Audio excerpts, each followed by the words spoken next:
All right, welcome back to another episode of the Danny Beal Show. Today we had another very special guest on, Gavin Williams, a very close friend of mine, former roommate, but current Cleveland Guardians pitcher.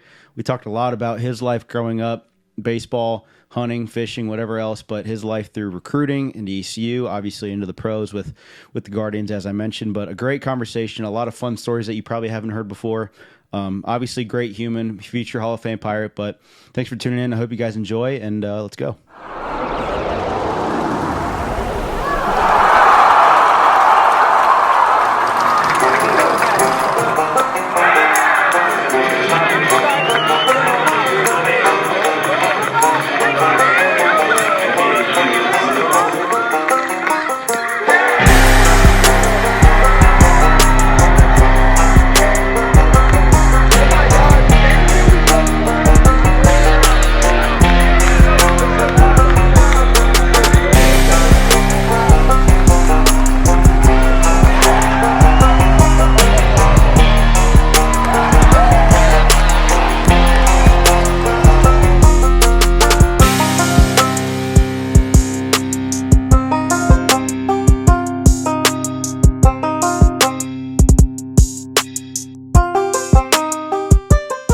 All right, welcome back to another episode of the Danny Beal Show. Today we have another very special guest.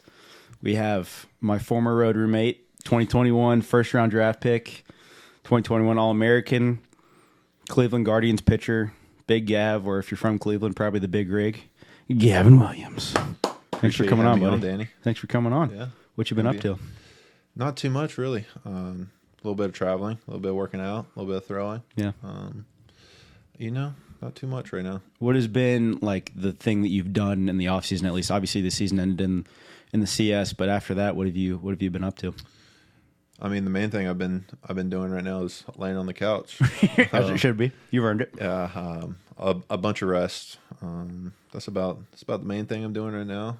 I work out in the mornings, throw in the mornings, and the rest of the day is just relax. Yeah, and how I guess.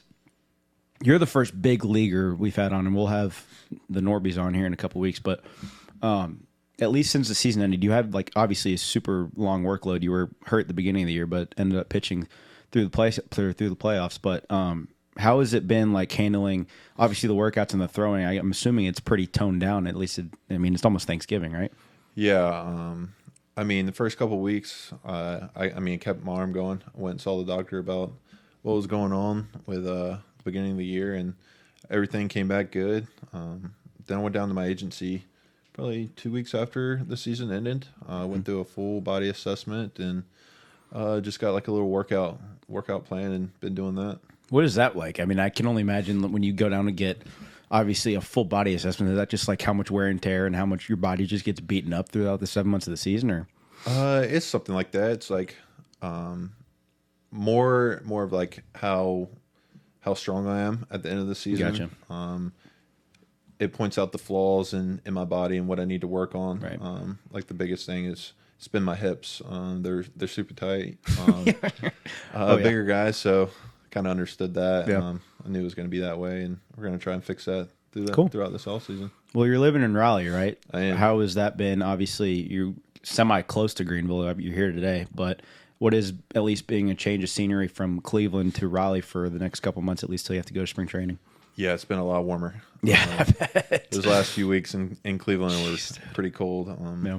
Definitely don't have the clothes for that. Yeah. I think I need to upgrade the jacket wardrobe. Yeah, well, hey. But yeah, trying to figure that out.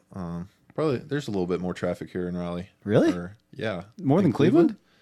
I guess is, during this time of the year it's cold, so not a lot of people go out, unless you're working. I mean, Cleveland isn't as big as you think. I guess. Raleigh's actually way bigger than Cleveland. Seriously? Yeah, if you look Maybe at it, I'm ignorant and don't know that. I don't know, but I mean, if you look at it as how many people live in Cleveland and live in Raleigh, yeah, Raleigh's way bigger than Cleveland. I guess I just always think of Cleveland. They have the Browns, the Cavs, the Indians, or Guardians now. Sorry, but I always think they have 3 sports teams. They're a pretty big city, but I guess you're right. I think that's what most people think is you hear sports team in a city, it's they're a huge city, but it's not that big.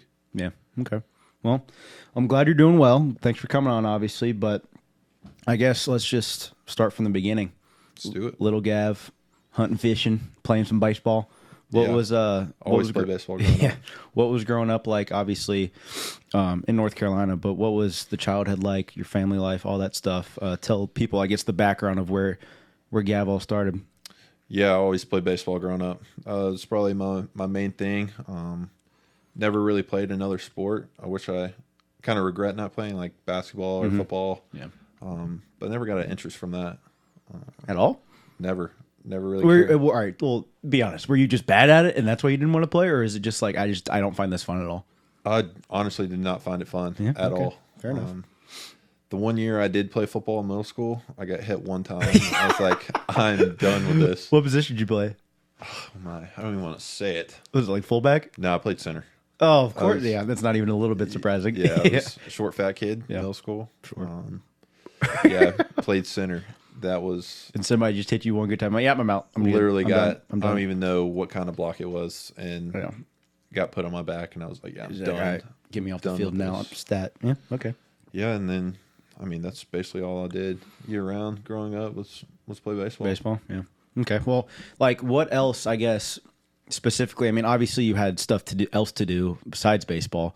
What were your hobbies when you were little? Because you grew up in Fayetteville, right? Yeah. So right outside of Fayetteville. I mean, yeah, hunting was probably one of the main things I did. And you still do it? Yeah. I don't do it as much as I did when I was growing up, but I try to get back every once in a while and hunt. Was that like a big thing you did with like was that like a dad thing, or was that like a bunch of your buddies and you just go out and shoot stuff? Both? Really. Yeah. I went hunting with Dad and went hunting with my grandpa a lot, and then a bunch of my buddies. So yeah, it's fun. Okay. Well, I mean, obviously, growing up, like you said, you played baseball. Was there like a specific time when, like, I mean, you could say pre-high school. Some guys say in high school they realized it, but was there a specific time where in your baseball career, like, all right, I'm pretty good. Like, I can do this. I would probably say towards the end of high school. End of high school? I would say end of high school is when I really it really dawned on me. Because growing up, like at my high school, you didn't really get like a bunch of like scouts, I guess, at the games, and then I went down to Jupiter, and then after that, that's when I really figured it out that I could probably go all the way. Did you want to? Right. Did you want to?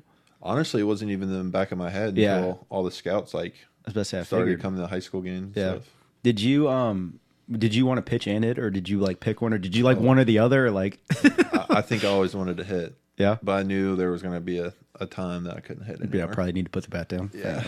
Well, I mean, there was a point where in high school you threw like 2 straight no hitters, and like your ERA was like a sub like 0.5 or something like that in high school, like senior year or something like that. Yeah, that was my senior year. It was something like that. It was like a little Easter tournament we did, and plus you had the 105 max pitches. Oh yeah, sure. I think I was down to my literally last pitch. If I didn't throw a strike right there, I would have to come out. But yeah, luckily the kid swung. So I did that, and then the next week, school went back in and did it again. Got kind of lucky on that one. Yeah, it's not bad. It's not a bad story to tell. What? So obviously you play baseball, and when was like the recruiting process started? Like, obviously you have everybody. I mean, most people know about getting recruited in high school. It's a whirlwind. There's so many teams. There's so many calls you have to take, and especially the rules have changed now since we've gotten older. But back then, it was like the coach had to text your travel coach, and then you had to like pick up the phone. It was like it was crazy. But what was, I guess, the recruiting process from all sides of it, whether it was ECU or Carolina or whoever else? Like, what was it like in that moment of like, all right, I actually have a chance to play college baseball? Nonetheless, how stressful it is having to pick up all these calls. Honestly, I think I was more nervous calling people rather than them calling me and talking to them. Mm-hmm. I know the first time I ever called Coach Palumbo, I was probably the most nervous I've ever been. Oh, I bet. I can only imagine. It literally took me probably 10 minutes just talking myself up to just pick up the phone and call them. Well, it's intimidating because it's like it's exciting, but it's intimidating. And a lot of parents that ask about it, especially kids in high school that are like, "What's it like? What's it like?" I'm like, it's exciting to feel wanted. By like someone that knows what they're talking about. It's like, okay, maybe I am pretty good, but also at the same time, it's like you get so nervous because you don't know these people, and you have to like talk about yourself and like hype yourself. Especially it's weird. Being a sophomore in high school. Yeah, it's like, don't even know what to talk about. Yeah, I don't know like, if I'm gonna have to carry the conversation or what they're gonna ask me, things like that. It's the classic. Hey, how's your family, buddy? And I'm like, I just had dinner. I don't know what to say, Coach. Yeah, absolutely. Yeah. Hope you guys are enjoying the episode so far. Obviously, a great episode with a really, really great human being, great pitcher. But this episode has a lot of new sponsors, and I'm excited to tell you about them. And the first one I got for you is Young Sports Performance and Physical Therapy. I'm very gracious that they're obviously sponsoring the episode. It's ran by a great family, the Youngs. Kevin and Jennifer and their sons are obviously great people. Most of you guys know them in the community and stuff, but very, very grateful for them sponsoring the episode and helping out. They are the go-to spot for athletes in Eastern North Carolina for rehab, training, recovering, whatever you need. Whether you're coming back from an injury or training to elevate your game, they've got you covered. Whether you need to recover, train smarter, perform at your best, that's what they do. That's their motto. That's their thing. Obviously, from youth athletes to professionals, their expert team from top to bottom is there for you to help out whatever you need, whatever ails you. But join me and join them, obviously, at Young Sports Performance Physical Therapy, and let's work together to make you stronger. Obviously, tremendous people, and you should support them because they support me, they support baseball, support all of ECU athletics. Kevin and Jennifer are great, so go support them when you get a chance. Well, I mean, first of all, when did the recruiting process start with ECU? But then on the flip side of that, what was kind of the balance of like, all right, do I want to go here? Do I want to go here? Was there more than a couple of schools? Like, what was that like? Yeah, my actual first visit was to UNCW. Went on a visit there. Oh, yeah, I guess you're close to there. I think it was either probably a week or two later. I came to ECU, visited Labor Day weekend. It's not a bad weekend. Yeah, went to a football game. Do you remember who your host was, or was it just it was the coaches? Yeah, it was just Coach G, Gotcha. Palumbo, Roselle was on there at the time. Went on the golf cart. Funny story about my visit. Had Jake Washer. He was doing some catching drills. As soon as he got done, I was in the dugout. He came right beside the dugout and started throwing up. Oh, and I remember. I've heard that story. Yeah, that story's been told probably 1,000 times. It's the most intimidating thing of just like. Yeah, okay? It was very funny, and then I think 2 days later I committed to ECU. Never looked back. Yeah, well, and you get to the point where obviously the commitment's a big thing just in general, just because it's like a proud moment. Like, all right, I finally made it. Like, this is a big thing. College is getting paid for, all that stuff. But didn't you have the opportunity to get drafted out of high school? I did. I did get the opportunity. Did not take it. Actually, it was the Rockies, right? No, it was the Rays. Rays. Got called in I did get called, but the first time I found out about it, I woke up to a text saying congrats. And I was from like a scout? No, from a friend. I was like, geez. Yeah, I really don't know what you're talking about. Yeah, I was like, congrats on what? And then like 20 minutes later, they called me. It was like, hey, we're just going to take you in the 30th round as a courtesy pick. I was like, all right, fine. Like a draft and follow kind of thing? Yeah. It was like, went back, took a nap. And that's the end of it. My mom. That is so Gavin. Yeah. It's just like, yeah. I was at my grandparents' house too. I was like, yeah, I'm just going to take a nap again. Jeez. Fall back asleep. Did Coach G call you, or did you call Coach G to like tell? I'm assuming he found out and lost his mind and was like scared that you were going to go, right? I think I called him, or I don't know how that came about or what. Yeah. Like when it, or. So it couldn't have been that big of a deal, I guess. Yeah, it wasn't a big deal to me at the time. I said 30th round. I was like, I ain't going. Yeah, well, I mean, I kind of took myself out in the first couple rounds when I knew I wasn't going to get taken. Right. It's like I had a money figure in my head, and it didn't hit that. And when it passed that time, I was like, yeah, I'm done. Just take me out. Yeah, I mean, it's the flip side of like, I feel, and it hasn't really happened lately. I know going into my sophomore year, so going into fall 21-22, there was a junior college kid, or not junior college, it was a freshman who ended up coming here for the summer, then leaving, then going to a junior college, and now he's with the Orioles. Logan O'Hoppe or got drafted, I think it was like the 23rd round or something like that, and ended up signing. He was in Garrett Saylor and Carter Spivey's class, but it doesn't really happen that often anymore. But I'm assuming back then it was like a very scared thing of like, all right, especially from a coach's perspective. I obviously, like you said, you didn't ever really have any doubt that you were not going to come here, but I feel like from a coach's perspective, you're like, geez, again? Like it's like always like not necessarily here, especially back then, but now that we're getting bigger recruits and the NIL era, all this stuff, it's just kind of like, it's always something in the back of your mind, like, please don't go. Just come to school, dude. Yeah, I think it's like, it depends on people's situations too, and for sure, why they take the money that they do. I mean, I know after my visit, my official visit, my senior year of high school, I was like, yeah, I'm set. Like, I'm definitely wanting to come here. Yeah. I know it was like when like live Instagram or whatever came out, I was like on Trey Benton's live, like, yeah, I'm coming. Don't worry. Jeez, like, dude. That's how much fun I had on my visit. I knew this is the place I wanted to be for 4 years of my life at least. Yeah, well, I mean, you were the golden era, I guess, the golden class of ECU. I mean, it was 2018 or fall of 2017, spring of 2018 to 2021. I mean, you had Bryson, Cooch, Stump, Burley, Mackenzie Gore was in that class. He obviously didn't come because he got drafted in the first 5 picks, but like it's a little bit of like that is probably one of the best recruiting classes Coach Gavin's had. And I mean, and obviously hindsight's 2020 at the time. It was like, okay, but all those guys have had great ECU careers, and if not, great professional careers as well. Yeah, I mean, that class was honestly phenomenal. We still talk. Most of us still talk every day. I mean, yeah, it was very fun time with all those guys. Yeah, I mean, it did a lot, got very close. Yeah, very quick time. Yeah.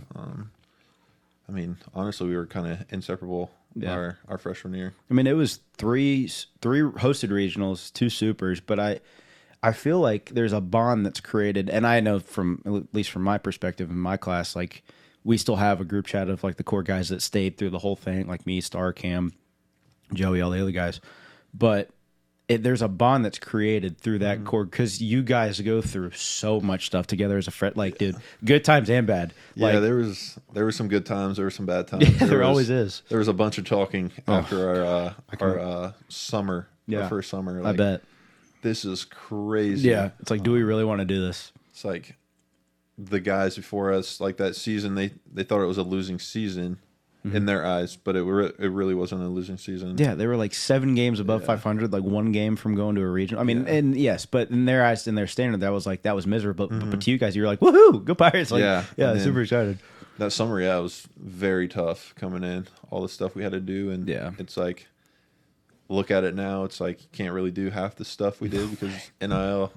I personally think it's ruining college sports. For sure. And it sucks that that's the way it is, but we had Jake and Zach on a couple weeks ago, and they were saying the same, or Jake was, Zach obviously wasn't, but he was saying how that year set the tone for the next 10 years it's going to be because of the fact that it was like a burden they took upon themselves, like, we're never going to let that happen again. Yeah.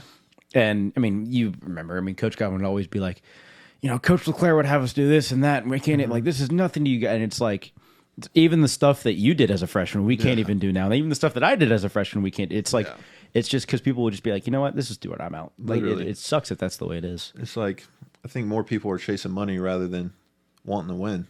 It's like, you got to have a balance here in life. Yeah.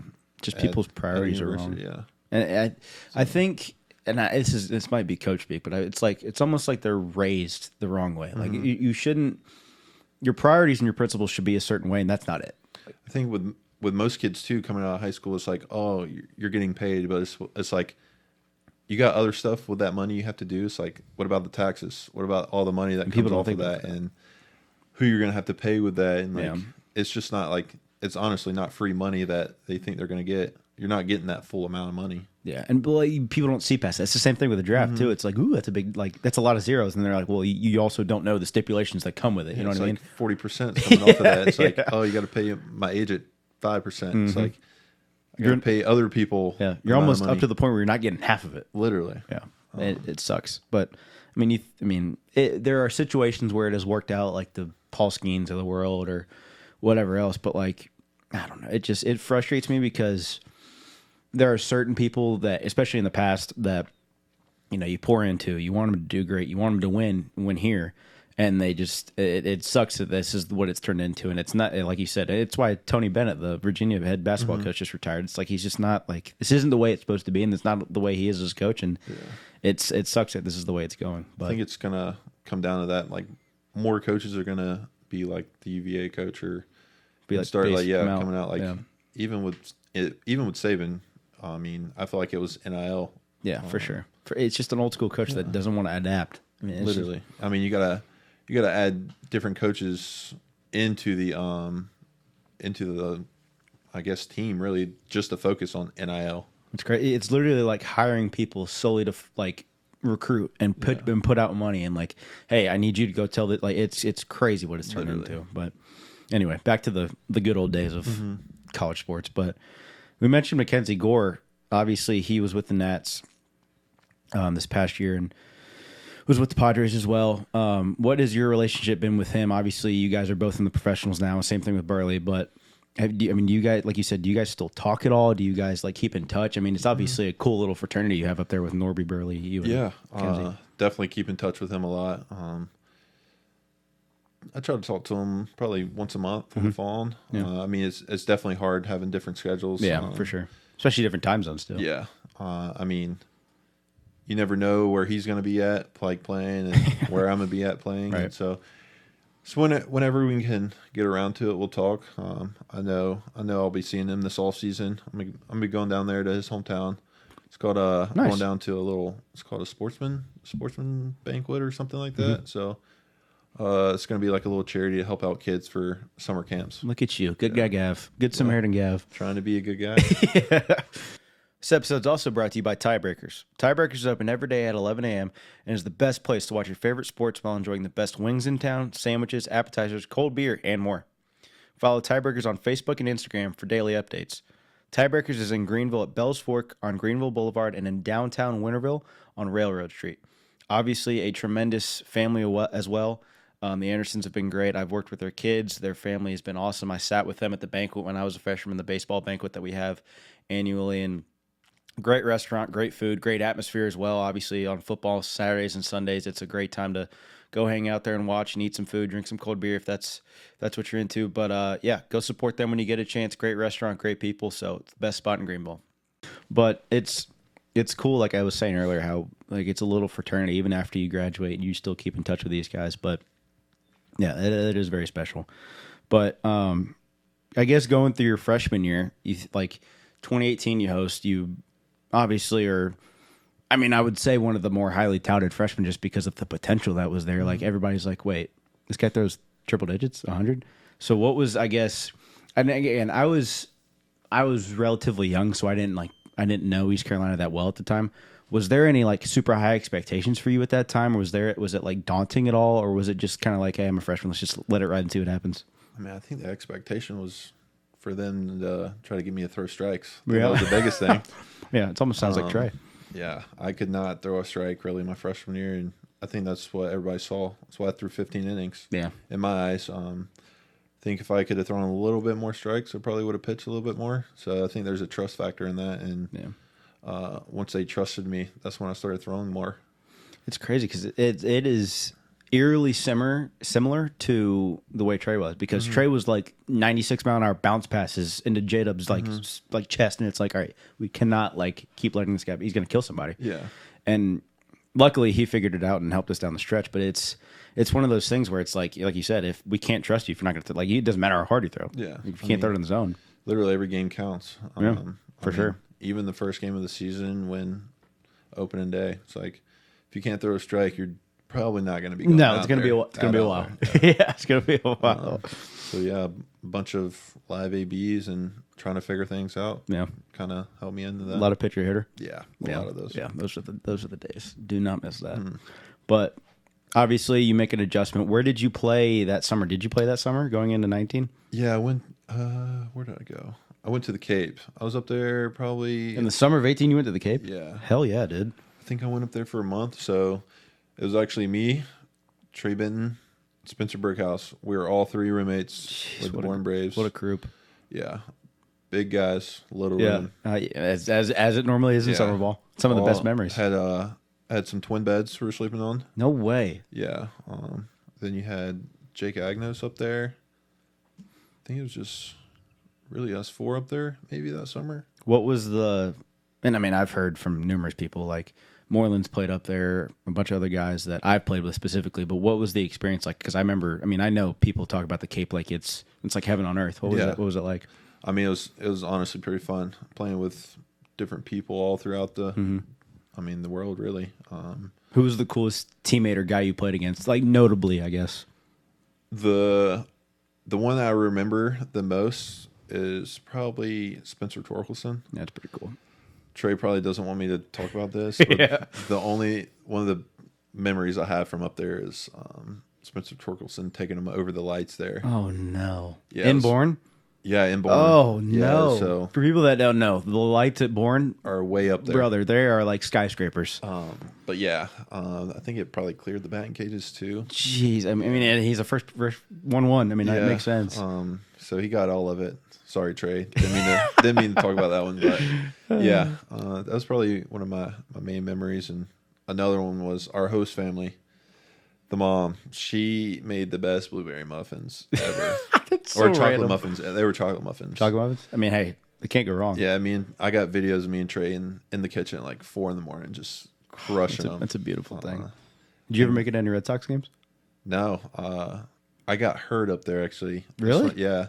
So I actually partially tore my UCL up there, and I had to come back home, and like 2 days later, everybody went up to a game, so I got to miss one. Jeez, dude. Well, I mean, you missed a good year. That was the year they won the World Series. But how far into the summer did you get hurt? I think it was a month. Oh, jeez, that sucks. It was like right after July 4th, I think. Because we went to a regional. I got a week off, and then went up there, played for a month. Yeah, that's roughly a month, yeah. Around August is when I went and got an injection. Jeez, dude. Well, I mean, that... Especially going into your sophomore year, I feel like, and from people that I've talked to, even for myself, that summer, your freshman summer, or I guess technically your sophomore summer, is big for confidence because it's like, all right, unless you're like the JCs or the Norbies of the world, like you're not going to play a lot as a freshman. So going into that summer, it's like, all right, I need to gain some confidence. I need to like remember I'm good at baseball kind of thing. That was going to be a big summer for me too, even especially from in the Cape, the confidence part too. Yeah.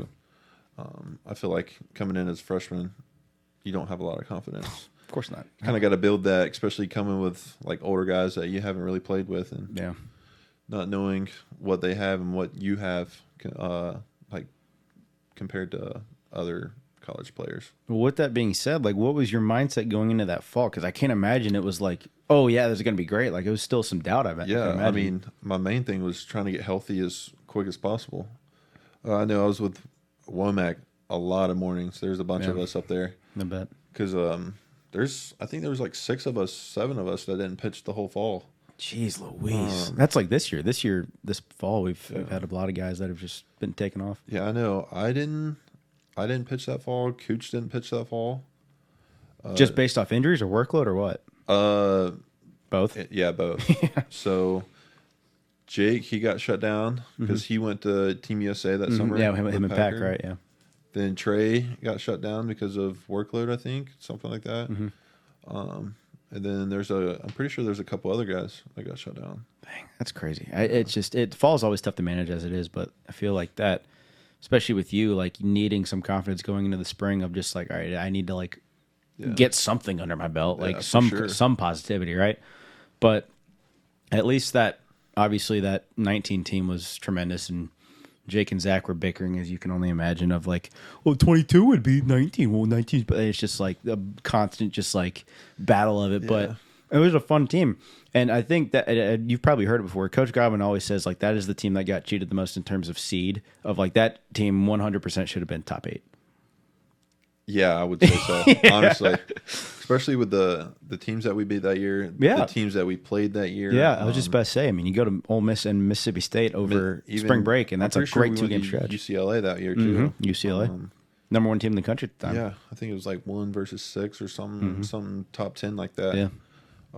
But yeah, we played a lot of good teams that year. Yeah, I mean, it was fun to watch. I mean, I had committed by that time. That 18 fall, I had committed. So that was the first full year of like ECU Baseball I got to watch. But yeah, I think 18 was the first year we hosted a regional at ECU. Yep, that was the South Carolina UNCW Ohio State one, I think. Yeah, something like that. The next one was the Quinnipiac one. Yeah, the Quinnipiac. Oh. Yeah, that was going to be my next question. Was obviously you got to pitch at Mississippi State and you got to play at Ole Miss, all these cool places, and Louisville after the regional, but you lose in the conference tournament. You find out you're an 11th seed. It's like, all right, well, not looking too far ahead, but like, all right, we got Louisville, but like, let's focus on the regional, and then you lose the first game, which is exactly what happened this year. And yeah, I think that happens a lot of times. Like you're looking at the 2 seed, and you don't really worry about the 4 seed like you should, and that's when when things go wrong. Yeah, I think that's what we did that year probably. I mean, you had hard. you had a good plan, I guess. I mean, Cooch threw a perfect game that year at Maryland. Like, it wasn't like you were rolling out. Like, you weren't like throwing your C guy or your D guy. It was like a good number 2, and then you had Jake obviously going on in game 2. But you dropped the first game, and what is the like? What is the like? Are you guys like down in the dumps? Like, what was it? What was the chatter like at least? No, it was just another game. Okay. You can't really win them all. Yeah. And that's what we were talking about. It's like, just go to the next one. Yeah. I mean, I don't even know what the statistic on that was, but that's what Coach G said. Some statistic about losing the first game, and like, let's beat that statistic. And that's what we did, really. That's what our main goal was. Yeah. Well, I mean, it was that obviously that state game was incredible, and it was eerily similar to us this year, obviously, with us losing the first game and then beating Wake and getting to the end and then losing. But with you guys, you actually finished the job. Obviously, you beat State, who was the 2 seed, who was the same thing, and then you go on and you end up pitching against who was it, Campbell, in the last game in the region. What was, I mean, with the season on the line, what was that like? Honestly, I was just trying to get everybody else riled up. I know I had the least amount of innings at that point in the tournament. Really, I hurt my back in the first game, and I knew at that point I was like one of the freshest arms. So I was just trying to give as many innings as I possibly could, because I think we had doubleheader on that Sunday, and then a doubleheader on the Monday. I think because it was like super bad weather. Yeah, right? Yeah. So I was just trying to give as many innings as I possibly could. Yeah. Well, I mean, you did your job because you guys ended up winning, obviously, and then Louisville was ugly, but it's okay. It happens. Yeah, I mean, that definitely happens. Yeah. Definitely not the way we wanted it to be.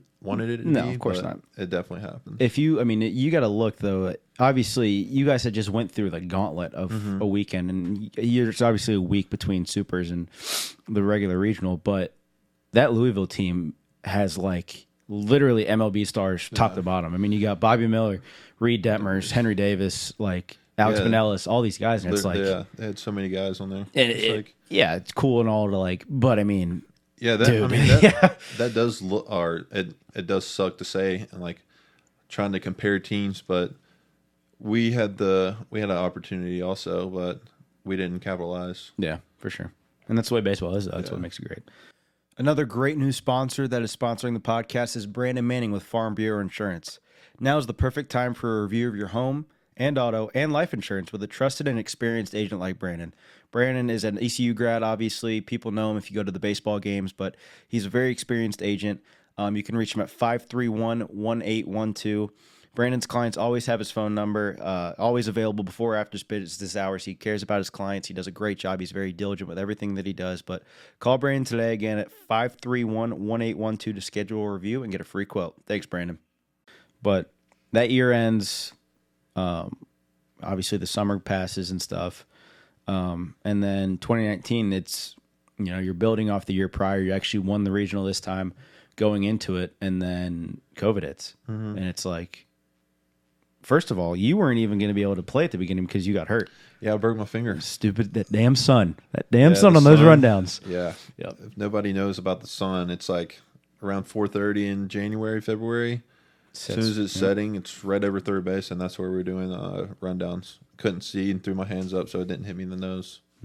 Rather, it hit me in the nose than the finger. Yeah, and he ended up breaking his finger, and then you did end up pitching like a month or two in, right? I think your last outing was a Charlotte game, and you pitched pretty well. Yeah, was it? I think threw 2 innings. I know that. I threw one, I think, against... I know you threw against Charlotte because I was there. Yeah, but I think you threw like one outing before that. It was against App. Threw one against App, and then I threw one against Charlotte. Yeah, you were throwing pretty hard against Charlotte too. I guess you were just amped up. But that was the weekend that you guys like blew their doors off. Like it felt like every single time Burley came up, it was an extra base hit, and it was nuts. But then went to UNCW, and then we saw that the Ivy League team that we were supposed to play, Columbia. Yeah, Columbia. They canceled the rest of their season. We're like, oh crap, who are we going to play now? Yeah, you weren't even thinking like, oh, the season's going to cancel. It was like, who are we going to pick up this weekend? Literally. Yeah. And then got back to the stadium after the UNCW game. Coach G called everybody together and like, don't know what's going to happen. And then the next day, everybody got called back to the stadium, said the season's canceled. The world shut down. Literally. But the crazy part is, after that, you were draft eligible after that year. So it was you were going off of, obviously, your 2019 season and your 2 innings or whatever it was in 2020. It was like, all right, well, I have a decision to make at this point. It's like, do I go? Do I stay? I don't know what to do. I can only imagine the thoughts that were going through your head of like, what am I going to do? But the people that you talked to, I'm sure there was prayer involved, but like what was the couple months leading up to the draft like, especially in such a time where you couldn't really do anything? Yeah, there's honestly a lot of things going on. I know RV out there at JH Rose, he had some hitters for me. Jake Washer was back. Evan Volvo was here. There was a bunch of guys that were here, and we were throwing lives. I literally got my mom's camera trying to throw live ABs, videoing it, trying to edit it, put it on the little... Like a huddle thing almost, wasn't it? Yeah, it was like a website they had, and you had to put all your video in there from pins to live ABs. It was like wasn't it like the pipeline or like some sort of like draft prospect link or something like that? MLBpipeline.com or something. Something like that. Just trying to throw in any kind of video I had of live ABs. But it was kind of crazy. I mean, Trent helped us out with, I don't even know if I'm supposed to say this, but going over there to the next level, letting us work out. No, I mean, the fall that we came in, we were before the facilities opened up, we went over there and worked out. I mean, it's 4 years now. I mean, if they get in trouble for that, whatever. Yeah, literally. But yeah, I mean, thankful to Trent. Very thankful. Everybody at JH Rose letting us go over there. The AD helped us out a lot. Most of us that were either in pro ball at the time or trying to get there, right? Opening up their facilities for us, which helped out a lot. So after, I mean, obviously you were trying to get drafted. Have you just seen what the potential, pick was, the money was, what have you? But what was at least like when it came down to it, if essentially seeing what your options were and then deciding, do I want to do this or not come back? I think it was just kind of like high school. I had a number figure in my head. And if it didn't hit, then it wouldn't. I mean, I had another year. You made it pretty simple. Yeah, I had another 2 years in the back of my pocket. Right, yeah. And if it didn't happen the next year, you got another one. I had another one. Yeah. I knew if I made it that 5th year, I was gonna have to take whatever I got. But I mean, the thing that helped me out the most was I didn't have that many innings in college. Yeah, so it wasn't a lot of track running. Yeah, that's right. Which helped out. I had a fresh arm.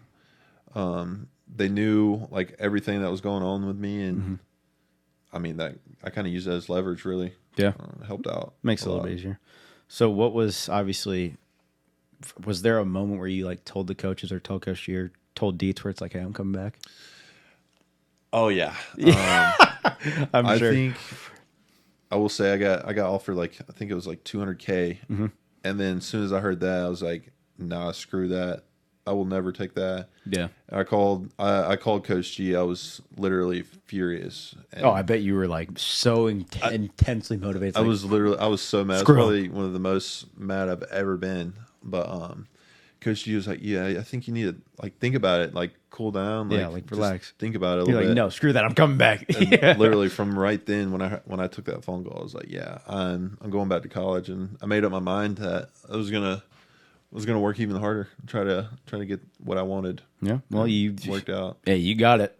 I mean, you bet on yourself, and you had the year of your life. And me personally, I'm obviously very grateful of it because of our friendship and obviously being road roommates and all the crazy stories that you and I have. But no, I mean, I've gotten the privilege to watch obviously you and Trey, and it's eerily similar. And we the guys that were actually here when you played and that got to play with him, we'd always have debates of like, who would you rather have? Like, who had the better season? Maybe I'm biased, and I love Trey to death. He's my roommate now. I always picked you just because of how it was so like simple and just like, hey, we're gonna win on Friday. And it was the same thing with Trey. Don't get me wrong, but I don't know. It's just a little bit of a different aura, I guess. I mean, he might look at it different, but I look at Trey sometimes like, oh, I want a splitter. Like I want to learn that from him. Right. And I think next time I talk to him, I'm gonna try and learn that from him. Do it, because that's that's one pitch I want to have. And I'm sure it's the same thing. He has the same thought process with you. It's like, hey, I need to, if I ever get a chance to talk to Gavin, I need to pick his brain about some stuff. Yeah, it's like I know how good that pitch looked and how effective it was for him. It's like I could use that at the next level, and it's like learning different things from like other people is a good thing. Yeah, for sure. And again, that goes back to the fraternity we were talking about earlier. You guys didn't even play together. You guys were separated by 2 or 3 years, and you're still like, hey, if I ever get the chance. Yeah, for sure. But that year was obviously special for you, and you got the chance to pitch in a pretty make or break big money game for you. With obviously we sweep the regional at home. We obviously get the chance to go to Vanderbilt and play, and that game was both games nonetheless. When it was you and Kumar versus Leiter and Wiz, but we get there. It's obviously it's the SEC. We're the 13 seed. It's like the worst draw we could have possibly gotten. We would have rather gone anywhere else besides face 2 guys that were up for Golden Spikes. But it's like, well, we have Gav. So it was. What was the mindset at least going into that specific game, knowing it's like, all right, this is biggest stage. We're facing probably the best team in the country. Like let's let it fly and just see what happens. Yeah, I mean, my thing was I was coming off an outing where I gave up 5 runs. It was the worst. It's crazy to think that was the worst outing of the year for you. Yeah, it was the worst. Literally the worst timing of the worst outing I could have ever had, without a doubt. And I mean, I'm gonna throw this back to the Charlotte game. I was like, there's no way I'm gonna end my college career on this. And like looking forward, I think that Charlotte game helped me out for the Vanderbilt game. It was like in terms of mindset, the mindset thing. Yeah, I was like, I got to prove that I can actually do better than what I did the last. And with the lights on. Yeah. It's like big stage. I mean, it kind of helped me out getting to the draft spot I did, really. Yeah. I think that was like a for sure pick for me. Yeah. Is that game. I mean, it was... I joke about it sometimes, but like whenever we would room together on the road, you would be like super chill, super normal, whatever. And then you were like, all right, talk to you later. And you just put your headphones in and it's like, all right, it's go time. And you wouldn't look at me. You wouldn't like, it was just like, we're riding. And I feel like that was the same kind of thing with that game where it was like, all right, like you said, I don't want to end on that. I want it to be more than that. If this is my last start, I want it to mean something and it be special and show everybody that I can I am the guy. I can do this. But that game was just nuts, dude. I think that was that's kind of funny, like thinking about it, like when I put my headphones on. I know. I think you thought I was joking with you the first time. The first time I was like, yeah, okay, all right, tough guy, whatever. And then you were like, I don't think you smiled for like an hour because you would shower and like there's a big routine about it. But I was like, oh, he's not screwing around. Yeah, I actually can't joke with him or screw with him. I'm pretty sure I did that because I roomed with Matt Bridges at first too before you. Yeah, and then we switched. Yeah, and I think I did that to him too. I think he thought I was playing one time also, and then he started playing. I think it's called Misery or something like that by Paramore. And then like when we were rooming together, as soon as he turned that song on, it was business. Yeah, after that, it's time to go. So that was me and Bridgie's like song mechanism. We were, well, hey, whatever works, it works. Yeah. What was pitching in that game like? Obviously, the crowd was nuts, and they're right on top of you. The dugout's nuts. It's a big game, and it was, if not scoreless, it was 1-0 pretty much the entire game. What was that experience like? Pitching again against future big leaguers. Yeah, I mean, honestly, it was kind of crazy. Thinking about like throwing against Kumar and throwing it or watching Leiter pitch. Like I've talked to Leiter after that game when I've seen him around. It's like that's all we can talk about because that's like what we remember that season of our college career. Absolutely, it was like electric game. Yeah, absolutely. Honestly, it was like electric whole weekend. Even though the games were at 11 a.m., it didn't matter. The games were electric. Dude. Yeah. Oh my god! I mean, it was hotter than like it. That is the including Clearwater. That is probably because the turf was just. And it was like, I'm pretty sure it was muggy too that weekend. Yeah, just like rain that morning. It was brutal. But like it goes back to like the aura that like Vandy had, where it's just like you walking on the field and it's like going into like I mean at the time at least because they had won a bunch of natties at the time and had this pretty much dynasty going. And you walk in, it's like you're walking into like Yankee Stadium. You see Tim Corbin hitting fungo, and you see Kumar warming up the bullpen. It's like even with like the sound just bounced off everywhere because it's like backed up to you got the basketball arena left. Got the football behind the dugout, yeah. And they had, you remember Vandy was so weird. They had 8 JBL like speakers as on big both as sides. as big as these chairs, at the end of the dugout, pointing to the field. And when I say 8, it was 8 stacked on top of each other on both sides.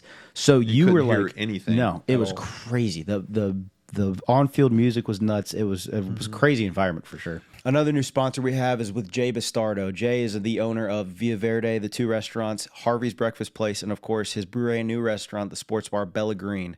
They're all fine establishments. They serve great food, great service, cold beer, anything you can ask for. Great family environments, obviously.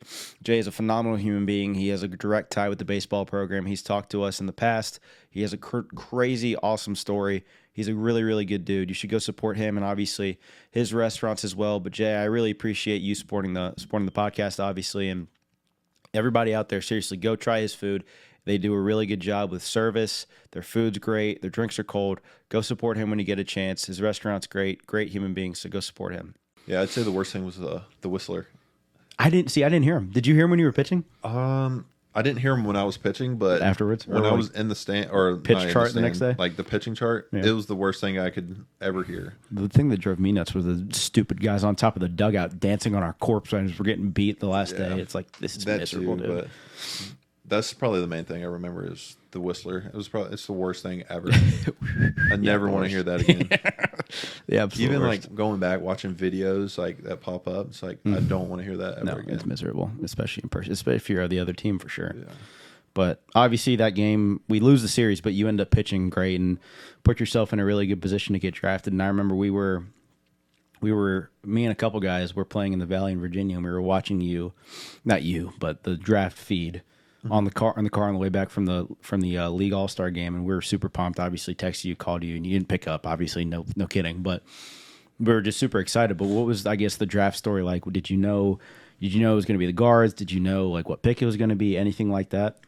I knew what round I was going to be in. Yeah, no kidding. Well, what made me know what round it was going to be in was I got invited to go, I think, to Denver that year. To see, like, I got you to be there in person. Right. That's when I knew, like, I'm probably going to be in the first round, but not early. But I think that phone call really opened my eyes up to the draft. Like, I knew I kind of knew when I was going to be selected, like what round. But that was a pretty cool experience, like getting invited out there. But I would say, I don't even know what to say about that because it was crazy all around. But you probably blacked out, right? Do you even remember like them calling your name or like getting the call? Because I went to Trey's draft party and that was even like I'm not even doing it. And I'm like, oh, it's this one. Oh, it's not. Oh, and it's like stressful. I want to say it was either 1 or 2 picks before my phone rang.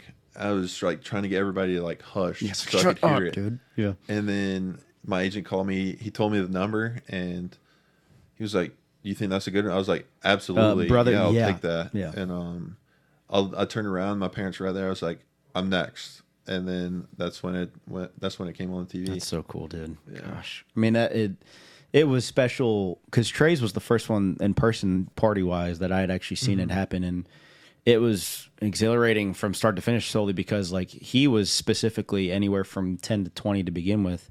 And then we would get our hopes up, and then we get brought back down, and then we get our hopes up, and then he finally got picked, and it was awesome. But all the people that were at yours, I can only imagine like the roller coaster of emotions of like, is this no, is this no, and then you finally got it, and it's like big old celebration. Yeah, that's the thing. I didn't even want a party at first, but my parents talked me into it. Yeah, I'm sure you didn't. That's the last. Especially after I got the call saying like I'm getting invited out there. Yeah, let's go out there. Yeah. They were like, "Do you want to go?" I was like, "I don't want to go out there because I feel like it's like nerve-wracking to sit through the whole draft. That's like 4 hours probably. Yeah, for sure. It's like you don't know when your name's going to get called. And it's like I don't want to go out there and sit through it and my name not actually get just called. like Will Levis it and just be sitting there looking up at the TV waiting. Literally the whole time. Yeah. But yeah, I'm pretty sure Chandler here with Pirate Radio was at my draft party. Is that right? Huh. Yeah. How about that? Chandler's parents. Restaurant. No that's way. what it was. Yeah, how about absolutely. that? Who would have thunk it? Yeah. That's pretty cool. So he was there. Very nice. So yeah, it was fun. Small world. Very small world. Yeah. You end up obviously pitching very well. I can't remember. Did you end up pitching the rest of that season in pro ball or no? No. So what happened was I think I got the rest of when I got drafted, I left that Wednesday, went up to Cleveland Right. for 3 days. Sign stuff and Or, physicals. yeah, I did physicals. I didn't even sign yet. I just did straight physicals. They gave me a bunch of Cleveland gear, which was fun. Showed me around the city. Did a bunch of stuff. Came home. Had 2 days at home, I think. Went to the beach with the family, hung out, and then went to Arizona like that Monday. Yeah. And signed out there. I think it was on my birthday I signed. Is that right? Hey, well, have a birthday. Yeah. That's not bad. It was a good birthday. It's a good present. Yeah, especially Literally. in Arizona. Just worked out through, and then they had this stuff called instructs, pitching instructs for I think I had 4 starts out there in instructs. Yeah. It's not And bad. then came At least home. it's a little bit. It's a very toned down experience as opposed to getting thrown into the fire right away. And it's like, hey, Literally. go throw like on some random team. And I know guys specifically that I used to play with or went to other schools or played with here that they get drafted and then it's straight to hey, go pitch in low A, and it's like, geez, dude, it's Yeah, like, definitely. it's a fast train. I think it's a different routine with college and pro ball. It's like you're playing every day. Yeah. You have to throw every day. You're pitching every 5th day rather than every that- 7th yeah. day, and that's like a big difference. That was going to be one of my questions later was what is like the biggest difference of, I mean, obviously college pro ball is significantly different in terms of pitching, especially position players as well. But like in your eyes from whether it's low A, high A, double A, triple A, or even now, like, is there one stark thing where obviously the workload, obviously the time off, obviously time between starts and stuff, but is there anything else where it's like, dude, you better get ready? Yeah, I mean, there's after a start, it's like a lot more hands-on stuff. Like, especially the day before, like, if there's anything you need, like, you basically have it. They'll get it for you. Right. I mean, there's so many things that like pro ball has because they have more like Resources, yeah. resources, Yeah. more I mean, money. they're to a spend. professional organization, Yeah, of course they more money to spend on things that Right. a pitcher might need or a position player might need that Right. you can't get in college because you got to go through a bunch of stuff to be able to get Hoops, that. yeah, which makes sense. I mean, that figures. I mean, especially since you're like a top guy, it's like they have a lot of money invested. If you want it, they'll get it, Yeah, and that happens. I mean, not even with me. That happens with everybody. Yeah, that's good, though. Doesn't matter if you're a first rounder or 20th rounder. Yeah. If you need it, they're going to be able to get it. Yeah, that's good, though. That's good. Well, you obviously had a short time in low or high A. You only had like 9 starts. Had 9 starts there, and I think I think you had 16 in double A and then 9 again in triple A. But I mean, you pitched well. Like it was I think high A was up and down a little bit, but double A and triple A was like I had more starts in double A because last year I went back to double A to start out, then went to triple A, and then got called up. Yeah, you got called up in June, I believe. June. Yeah, I think my debut was like June 21st or something. against the Athletics, right? Yeah. What was that like? Well, first of all, what was getting the call like? But second of all, actually stepping foot on a big league mound, it's like, oh my god. Yeah, I mean, the biggest thing was I threw. When did I throw? So I threw like Wednesday or I think it was Wednesday or Thursday in Omaha, and the pitching coach. I was going out there that Sunday because I got called. I got the call on Sunday. The pitching coach, he was walking with me. He goes, "Hey, I think we're gonna back you up a day." Oh, is that right? Yeah. I was like, "Why?" He goes, "Well, you just got like a lot of innings already. We need to give you a little bit of rest." Like, didn't even go through my head like this could be the time I get called up. Yeah. And then went back to the locker room after I got done throwing. He goes, or I put on the Normatec, put on the Mark Pro, and I was just sitting there chilling, like listening to music. Comes up to me, he goes, "Hey, take that off. Like, come with me. We got to talk about some stuff." You probably with the thought you were in manager." trouble. Yeah, I literally took it off. I was like, "You got to be kidding me!" What did I Talking do? about pitching stuff again? Yeah, I was like, oh god. I was like, "I just talked about this yesterday." And Right. I literally walked in. The manager, he's like, "Hey, you can sit down. Might be a little bit," but sat down. He goes, "Yeah, we need to talk about some delivery stuff." I was like, "You got to be kidding me!" Yeah, Not like, this. again, dude, seriously? Yeah. And then at the end of it, he goes, "Yeah, but I think you're going to be working on this in Cleveland on Tuesday while you're pitching in the big leagues." I was like, No way. "No way! Like, are you serious?" Yeah, Like, like, I think- you're screwing with me, I right? think Yeah. I'm pretty sure that's what I said to him. I was like, "Are you serious?" It's like, all right. And then he's like, "Yeah." And then called my parents for the first calls. Called Coach G. And then I don't know who else I called after that because Probably everything was blacked out, like a blur. Yeah, I bet. I was like, I gotta go pack my bag. Gotta go get my bags from the the hotel. It's such a fast like thing that Literally. just happens, right? Luckily, we had a guy doing his fellowship that traveled with us, so he had to get an Uber too. So Okay. we Ubered together, and it was the time the College World Series was going on. Mm-hmm. So it was packed. Yeah, it was packed. Didn't think I was going to make my flight because it took forever to get through the airport. Dude. Yeah, so it was a crazy day. I mean, well, yeah, especially not the fact that it was like, because I feel like all the stories, especially pitching, because it's such like a spur of the moment thing. It's like, hey, we need you to come start tomorrow. It's probably normally a day game kind of thing. It's very quick, and it's such a quick turnaround of like you don't even have time to like comprehend what just happened. Like I feel like until you're on the mound or even after your start, you're like, I just did that. Yeah, that's what happened to Tanner Bybee too. Like, Yeah. he got held back in a road trip, and he's like, didn't know if he thought he was going to pitch, didn't know if he was going to pitch, and then I think the night before there's like, oh, we got a day game tomorrow. You're pitching. So his whole he's from California. His whole family had to get on a red eye Right away. literally right away. Yeah. And It's I nuts. mean, yeah. I mean, those are the cool stories about being in pro ball, though. Like, yeah, it's crazy experiences, but at the end of the day, like, those are the stuff you'll tell your kids. Like, I guess, obviously, I'm sure you have a great relationship with Tanner and Coach Willis and all that stuff, but, like, what has been the coolest, relationship and coolest part of being a big leaguer? Is there something that, like, has there ever been a moment where you, like, looked around and been like, this is pretty cool? Like, I'm actually doing this right now. Yeah, I think my welcome to the show moment was like when we were at the Texas Rangers. It was like, you walk into the stadium, like all the clubbies, they literally greet you, shake your hand. It's like, if you need anything, like let us know. It's like, this is my home stadium. Why do you, why do you care? I was like, what the heck? This is crazy. Yeah. Like they had a full game room. Like not many places have a full game room. Yeah, it's a brand new stadium, so I bet it's awesome. For the visiting team. It's like, what the heck? Like Xbox and like PlayStation stuff? Or like ping pong and like... They had ping pong. They had like the little hoop thing you do. Mm-hmm.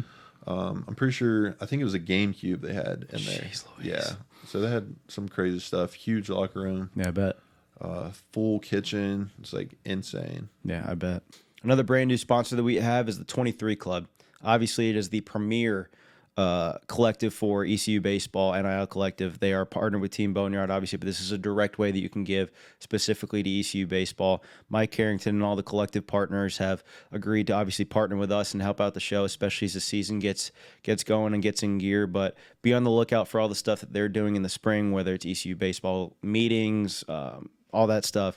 It's going to be very, very fun with the rise that you see. And obviously giving money to the 23 Club is how we collect money for facility upgrades, all this other stuff that Coach Godwin's trying to do with the program and stuff, and Clark LeClaire Stadium, of course. But be on the lookout for all that stuff in the spring. Very gracious for all of the collective partners being able to support the podcast and get the brand out there more. But I appreciate you guys, and go Pirates. Obviously that is a great experience. What was facing the? I mean, you could name it. Like, what was facing the Dodgers? Like, what was facing the Yankees? Like, all this stuff. But like, have you ever been like on the mound? Didn't really face the Dodgers. I got 2 outs. Okay, dude, relax. Brutal. Yeah, I know they're really good though. Like, cut yourself some slack, dude. This year, yes. Yeah, last year you pitched. Last year wasn't bad. I did all right. Yeah, but this year was tough. Yes, I agree. I mean, most of the guys you look at and like, oh, I've watched you growing up. It's kind of crazy. Like Miguel Cabrera, watch him growing up, dude, and then I finally got to face him. It's like. First time he had a double, and then second time I struck him out. I was like, I just struck out. No way, Miggy, I dude. struck him out. Even with like Bryce Harper, it's like, dang, this is pretty cool. How many times does that happen where you've like even if it's been a home run or gotten a hit or like punched a guy out or gotten a big double play against somebody where it's like, holy crap, I just did that. Like that was Mookie. It's probably happened a lot more than I think, but yeah, I know. There's probably been a few instances off the top of my head. I mean, I can name like facing Bobby Witt or facing Mookie or I mean, so you got Salvador Perez. Pretty cool. Miguel Cabrera. Yeah. Bryce Harper. It's more of the old guys. It's like you were literally in high school watching these guys. Yeah. So it's very crazy to think about. So I grew up watching these guys, and now I get to pitch against them. It's nuts. You had obviously a great season up to the point where you got the chance to pitch in the postseason, got the chance to pitch in the DS or pitch in the DS, right? No, you didn't pitch in the DS. You pitched in the ALCS. That's right. You started against Luis Eagle at home, which is pretty cool. But you obviously started game 4, didn't go as you had wanted to. Yeah, I But mean, that whole season was just like an up and down season. Definitely didn't start how I wanted it. Definitely didn't with the end injury, how of course, I wanted yeah. it. Yeah. But there's a bunch of up and downs. If I can go back and change a lot of things, I think I would. But I think that's just the way the game goes sometimes, and you can't control everything. Yeah, I feel like especially I learned that a lot. That early in your career, it's a good like learning thing of like, all right, now I know what it takes. Now I've got a couple seasons under my belt. Like I can go forward with like knowing what it takes and kind of play and live with no regrets, kind of thing. Yeah, for sure. There's definitely things I'm gonna take from and learn from. Yeah, throughout the whole season. Well, obviously, like you said, the game didn't go as you had planned, but afterwards, as crazy psycho fans do, and I'll let you kind of tell your story of how it went after that game specifically, because you guys did lose, so it wasn't very positive to begin with, nonetheless, specifically with you. But I've had these kind of experiences as well, and I'll tell my kind of side of it. But what were the DMs and the taunts and whatever else afterwards like of, geez, dude, really? That's what you think of me right now? It was one game. I will say it's not the actual fans that enjoy the game. It's the people who gamble on the games. Yeah, that's usually the the way it people goes. that are always in your DMs, always getting hate messages, and I mean sometimes they're pretty funny. Yeah, that's the right way to think of it. I will say I have a bad habit of looking at them and laughing and enjoying the messages. I'd rather you do that than take it to heart. Yeah, they're some people can say some funny things. I won't go into detail what they say, but it can get pretty funny. Yeah, I mean, there is definitely a fine line of what they can say. Yeah, to me for and sure. Not like fair game, really. Yeah, I mean, there was one. If since you're still playing, I can say, but like after the Texas game, there was a guy that DM'd me the game 3 that I started that didn't go well either, and he said, "Happy golfing season, no maha, hook 'em." Yeah. It was like, okay, dude. And then there was even one this past year where it was just like, just saying awful stuff because you didn't pitch the way you wanted to, whatever it is, and it's just like, dude, get a life. I mean, sometimes you just got to give like a congrats to some people who come up with some very good things. It's like clever. You're walking down It the is line, clever. like after like coming up or something, like after you go out and stretch and somebody says something like, good all right, that was to a you, good it's one. like, Yeah. I'll probably use that one day. Yeah, exactly. I will be telling somebody that. Yeah, for sure. Well, I mean, at least I think it's a good thing, and I think it comes with time too. But thinking and seeing those things in a positive light, not a positive light, but like not taking them so hard on yourself all the time, is certainly the right way to handle it. And for all the kids out there that ever face something like that, don't give it any attention because it's not worth it. But definitely don't give it any attention. Yeah, I no. think once they see that you're upset about something, that's when it's going to keep getting worse. yeah, for sure. It's literally a bully. It's literally exactly how all it it works. is. Yeah. So I guess, what is the motivation now? I mean, you've made it. Obviously, you want to have a complete season. You want to, I'm assuming, win a Cy Young eventually. You want to reach all these goals. But what is, like, you've got the money. You've made you probably, when you were little, the end goal of, I just want to make it. Like, what is the motivation now? Like, what are the next couple of steps of, like, here's what I want to accomplish when I'm in there? Yeah, I think the biggest thing is like everybody wants to hit that 10-year mark. Right. Yeah. That's like the big service thing. time is a big thing. Yep. That's what everybody's fighting for. It's like you have a year of hitting like 10 years, like you'll find any way to do that. And Right, I think right. that's like the biggest motivation for literally everyone is to hit 10 years. Right. So yeah, I think that's the biggest thing. Has there ever been, at least, obviously, like you said, the 10 years thing is huge. The service time, the amount of benefits you get from the league after you reach 10 years, it's a plaque. It's a big thing. It's a big ceremony that you have with all your teammates and your coaches and stuff. But through those times, I mean, it probably happens more than once of like, dang, like I did not do that as well, whether it's an outing or a pitch or a hitter or whatever it is, or an at-bat, of like, dang, I didn't do that as well as I thought I could have. How many, at least in your 2 years in the bigs, has there ever been like a humbling moment of like, dang, I just got absolutely beat right there? Yeah, I mean, even in the playoffs, I threw a pitch to Soto, like top of the zone, split the top of the zone, that I threw to him in the regular season, that he just like grounded out on. And I think it was like literally the same metrics, same velo, everything. It's like, how does that happen? And then you Dude, just like I can only imagine. look back at like everything he's done, like all the home runs he's hit. It's like he's one of the best hitters right now. And it's like you can't take it too deep of a dive on that and like, oh, I shouldn't have Beat thrown yourself that. up. Yeah, exactly. You just got to face the fact that he's a good hitter and he got you at that moment. Yeah, for sure. And that's the right way to think of it too, because it's like if you dwell on that stuff and think about it and let it keep you up at night, which I have done in the past and I'm sure you have too, it's like it's going to eat you alive because you're never going to stop thinking about it, whether it's one moment or 10 moments. Like it's you just got to let it go because it's the way baseball is, especially being a pitcher. Yeah, I think I've gotten to the point. It's like I'll think about things while my cleats are on, but as soon as my like cleats are off, it's like I can't go back in time and change it. So I'm gonna give myself an inning to think about it, look at everything that I could have fixed or whatever. Done better, right? The rest of that day, I'm not going to think about it. The next day, I'll go back and look at video and see how my body was moving and where I missed in like different pitches in the games. Yeah, I'm sure. And then go about it my next bullpen or something. Yeah, yeah. I figure. I mean, it's the right way to think of it. Splitting baseball and splitting real life and just being a normal human. Like, if you carry over one into the other, whether it's life into baseball or baseball into life, it's one of those things where you need to be mature and be able to separate the two because it takes so much pressure off yourself. It just even in college, I can only imagine when you're actually making money doing it. It's your job. Like it's a whole thing. But couple last questions, I guess. I mentioned at the beginning, but the story of the big rig, how did that was that just something that your guys play-by-play just came up with and it's like it's stuck, or like is that something like? I think so. I honestly don't know the backstory. Do you like it? I mean, who cares? I've had a lot of nicknames over my college career and then pro career. I mean, it doesn't bother me. It's whatever they want to call me. I think it's funny. Big rig. Yeah. I mean, it fits too because it was so spur of the moment. Because I remember the first time I heard it, I'm like, is that something that Gavin made up, or I have like no Jose clue. just called it? Like I don't know. I have no clue where that came from and how they came up with it. It fits, I guess.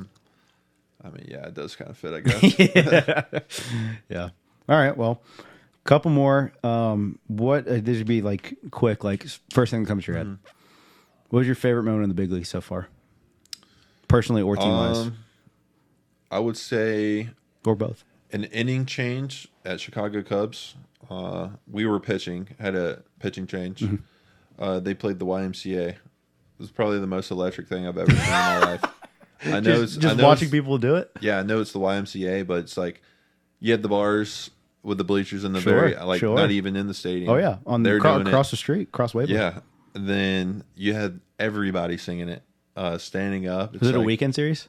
No, it was midweek. Oh, that's even better because people are just like, dude, it's Wrigley's awesome all the time. Wrigley's awesome as it is because it's always packed. But dude, when it's packed on a weekday, it's like it had a night game. That was the only night game we had against them. It's awesome. So we had day game, night game, day game.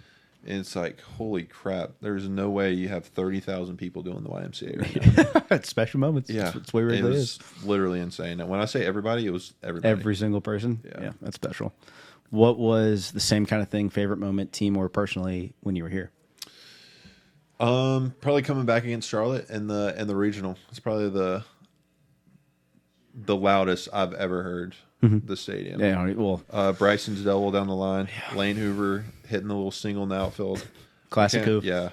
Yeah. It was probably the most, or it's definitely the loudest I've ever heard it. Okay. It was freaking awesome, man. Yeah, I bet. I mean, it was that. Obviously, I got to experience Texas and a couple other regionals and stuff, but it's in the team photo for Literally. sure. Absolutely. What is the funniest story that you can tell on here from your time in the pros, whether it's in the minors or the bigs or anything? If you can think of one that's like, all right, that's something I'll look back on and laugh with the guys that were involved in a couple years. And I'll give you something else you can think about as you talk about. I'm going to ask you the same thing for your time here.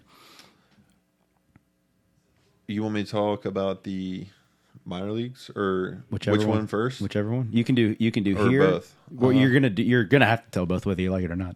Man, I know it's bad to say, but probably Christian Smallwood trying to bunt the ball and he breaks his finger, and all he could say is toughness. I got the bunt down. It's so classic Smalls too, because if you know Smalls, it's like so on brand for him to just be like, "Good, I did it." Yeah.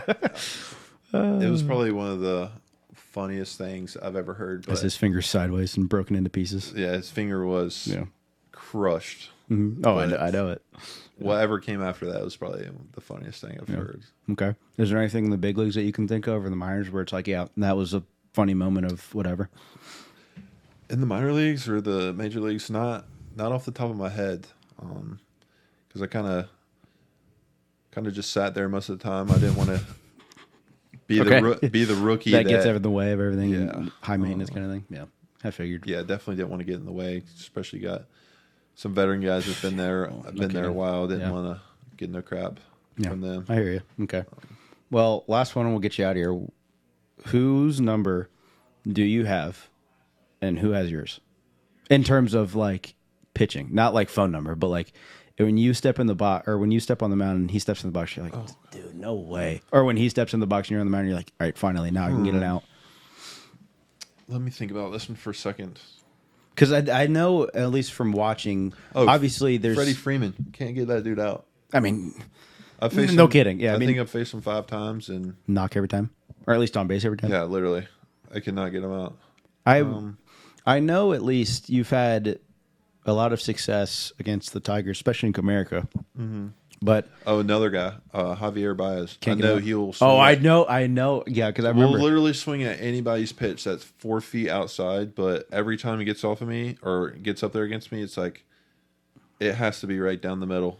I mean, saw it against the slider I threw it to him. I was just about to say. I remember went 400,000 feet. I remember watching you guys were playing the Tigers in Progressive, and I thought it was a cutter because of how little it moved. You backed it up, and he's hitting like his stats show up, and it's like, how are you still in the big? He's in like a $112. Gave him the first home run, or I gave him a second home run for like since April. Yeah, it was like July or something. And like, Womack will love that because Womack will always send me memes of like Hobby swinging at stuff that's like thrown towards the dugout, but it's like it's crazy. Just it's true though.